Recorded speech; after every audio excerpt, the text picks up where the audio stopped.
যেরকম আমরা ভাবি যে অভিকর্ষ স্তরণের কে কাটিয়ে সেই বলকে কাটিয়ে উপরে উঠবো রকেট দিয়ে, তখনই দরকার না, তখন শুধু দরকার না, যখন নেমে আসি তখন অভিকর্ষর বলের ফলে কিন্তু একটা যেটা নামলে সমস্যা হবে সেটা হচ্ছে যে একেবারে আছড়ে পড়বে, সেটা কিন্তু কাঙ্ক্ষিত নয়। ওটাকে ধীরে ধীরে গতি কমিয়ে প্রায় 27,000 কিলোমিটার পার আওয়ার একটা গতিবেগ থেকে ওটাকে 32 কিলোমিটার পার আওয়ার একটা গতিবেগে কিন্তু কমিয়ে আনতে হয়। তো এই যে হিউজ একটা গতি কমানো, তার জন্য একটা বিপরীত দিকে বল প্রয়োগ করতে হয়, যাতে সেটা অভিকর্ষজ বলের ফেলে 9.8 মিটার পার সেকেন্ড স্কোয়ার যে একটা অভিকর্ষ ত্বরণ আমরা বইতেও পড়ে থাকি, সেই ত্বরণে কিন্তু নামতে দিলে হয় না, তাকে আরো স্লোলি সেটাকে ডিঅ্যাক্সিলারেট করতে হয়। তো তার ফলে নিউটনের থার্ডস ল, যেটা তার উল্টো দিকে, মানে পৃথিবীর দিকে টানছে, তার উল্টো দিকে থ্রাস্ট দিয়ে একটা বিপরীত দিকে বলের কিন্তু একটা পেতে হয়।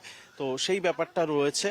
তো সেই ব্যাপারগুলোতে যে থাস্টারগুলো খারাপ হয়ে যায়, তাহলে কিন্তু ওটা মহাকাশে হারিয়ে যাওয়ারও সম্ভাবনা রয়েছে বা পৃথিবীতে আছড়ে পড়ার সম্ভাবনা রয়েছে, এইগুলো রয়েছে। তার সঙ্গে থাকে আরেকটা সমস্যা, সেটা হচ্ছে যে হিট, যখনই এটা রিএন্ট্রি করে অ্যাটমসফিয়ারে, তখন একটা ঘর্ষণের ফলে বা ফ্রিকশনের ফলে একটা প্রচুর পরিমাণ হিট উৎপন্ন হয়। এই হিট কিন্তু হিট শিল্ডের যদি কোনো সমস্যা থাকে তাহলে কিন্তু